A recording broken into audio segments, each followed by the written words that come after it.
Hello, everyone, and welcome to another wonderful day of chemistry. So today we're going to be talking about Le Chatelier's principle, which is more or less a way of talking about what happens if I have a happy chemical reaction equilibrium. So my chemical reaction's all nice and happy, and I mess with it. The answer is it doesn't like stress, and so it has to change. So one of the reasons why this question is important is because many reactions already start at equilibrium. So let's say I have something like sulfur dioxide. I add oxygen, I can make sulfur trioxide. Now, the reasons why this is important is sulfur dioxide is often a product of things such as burning natural gas or coal. And if sulfur trioxide is a precursor to acid rain. So this is a reaction I don't really want to happen.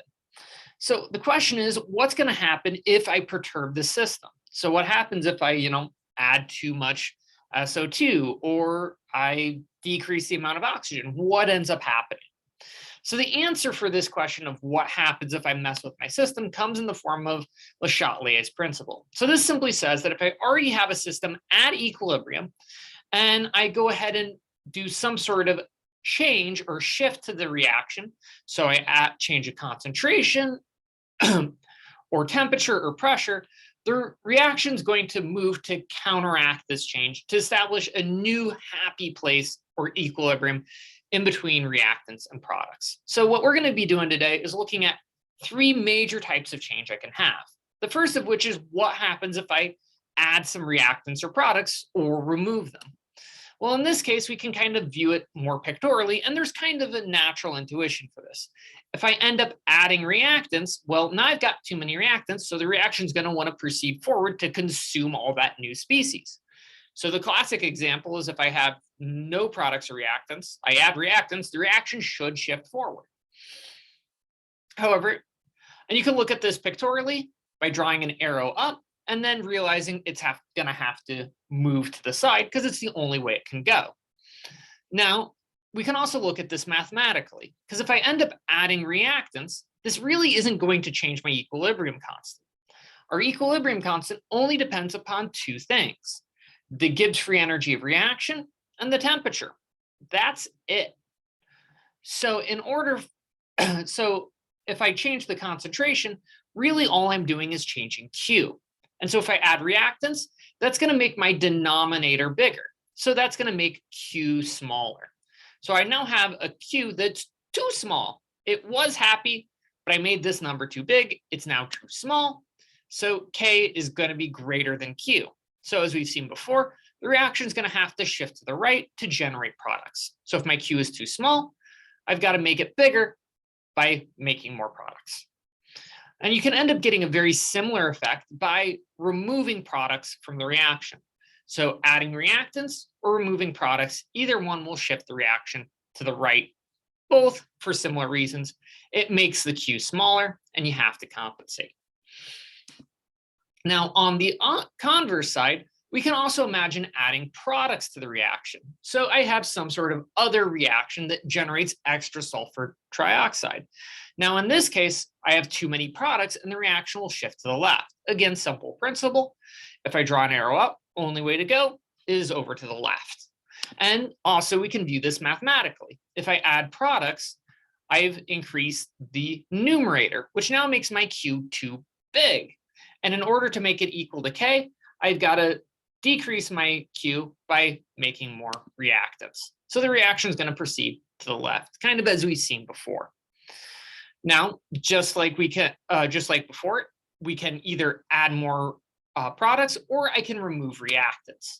So a very common example of, say, removing reactants is, let's say this reaction ends up occurring inside of a combustion engine. Well, I've got plenty of other reactions that require oxygen. So that will have a net effect of removing oxygen, making the reaction move more towards the left than we'd expect normally. However, it turns out changing concentrations isn't the only way to perturb equilibrium. We can also imagine, especially if I've got gas phase reactions, they can change the concentrations by literally just compressing my reaction vessel. So let's say this happens in the piston of a gas engine. Well, I can either imagine compressing the reaction by shrinking the volume as the piston goes down, or I can increase the volume as the piston goes up. And this will essentially have an effect of changing the effective concentrations.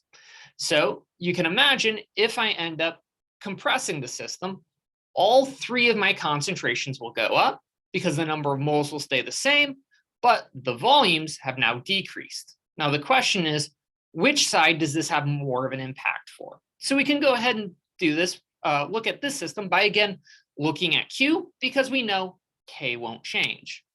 So we know that the number of moles of every species should be relatively constant. The only thing changing is the volume. So we can go ahead and turn all of those molarities to moles over volume. Now we have to go ahead and extract volume from the equation. So because I have a squared concentration at the top, I've got 1 over v squared coming from the top. And because I have 3 concentrations on the bottom, I have 1 over v cubed on the bottom. Now, 1 over v squared over 1 over v cubed isn't useful, so I'm just going to inverse that and call that the cube of the volume over the square of the volume.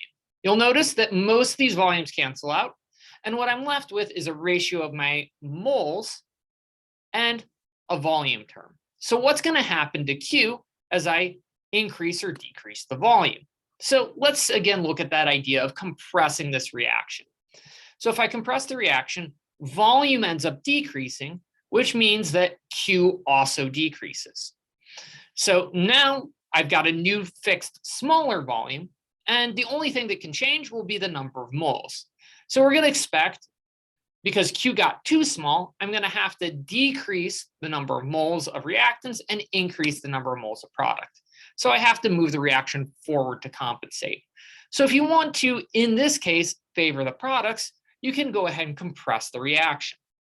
However, that's just looking at a specific case. The more general formalism is, if you think about it, if I decrease the volume of a reaction, it's going to favor the side of the reaction with fewer gas phase species. Because as I compress the system, I'm going to want to have as few molecules in the gas phase as possible. And here we'll notice we've got 3 molecules on the reactants, 2 moles on the products. So if I can condense them, that will reduce the pressure, make the system a little bit more favorable. So if you want to favor the reactants, you go ahead and let the system expand, and the side that has more reactants or more gas phase molecules will be more favored. And it is worth noting that this does work to a lesser extent on aqueous species, but it's mostly used to essentially affect the concentration of gas phase species. Now, again, if you can also do this again in the reverse. We can increase the volume and favor the reaction with more gas phase species, in this case, the reactants. It is worth noting that the only way that any changes in pressure are going to end up affecting the system is in one of 2 ways. A, we're actually increasing the pressure of one of these 3 species, at which point we've changed the concentration. The alternative is if I add or remove an inert gas, it's only going to have an effect if it changes the volume. So let's say I go ahead and have this reaction occurring in a piston. If I add a 3rd gas like nitrogen, the only reason that would have an effect is by increasing the total pressure, which may cause the system to expand. Additionally, there will be some minor change effects of temperature. However, the dominant feature of temperature affecting a reaction really ends up coming in the fact of in the frame of enthalpy. Because if I have a reaction, the enthalpy of the reaction does play a key role in figuring out how temperature affects the system way more than essentially concentration or pressure. So one of the big things is, let's say I have an exothermic reaction. Well, how will this affect the favorability of the reaction? For this, we can go back to our old friend delta G and looking at things such as our phase diagrams, where we saw that if I have an exothermic reaction, so heat is considered as a product, the equilibrium constant will decrease as temperature goes up. So again, if I have an exothermic reaction, it's favored at low temps, and it becomes less and less favorable as the temperature goes up. So feel free to go ahead and revisit some of the earlier lectures. Conversely, if Similarly, if our K decreases, so now K is smaller, now the reaction is going to be much more favored towards products, a smaller K, or reactants. A smaller K means that we like our reactants more. Remember, K is greater than 1, favor products. K is smaller than 1, favor reactants. Conversely, if I decrease the temperature, so the system becomes colder, then we're going to favor, our K will end up increasing. So it will be much more favored towards products. So again, exothermic reactions, like cold temps, hate high temps. And again, feel free to revisit our previous looks at Gibbs. Now, it is worth noting that this is the only time where we're seeing a change affecting K instead of Q. However, and we can go ahead and determine this K, again, mathematically, if you revisit our lectures on Clausius-Clapeyron and phase diagrams. However, in practice, it's a lot more convenient to try and treat heat just like we did any other reactant or product. So if I have an exothermic reaction, we can imagine this reaction generating 200 kilojoules of heat for every mole of reaction. Now, if I increase or decrease the temperature, we can imagine adding or removing heat. So again, since this is an exothermic reaction, we're generating heat, so it's a product.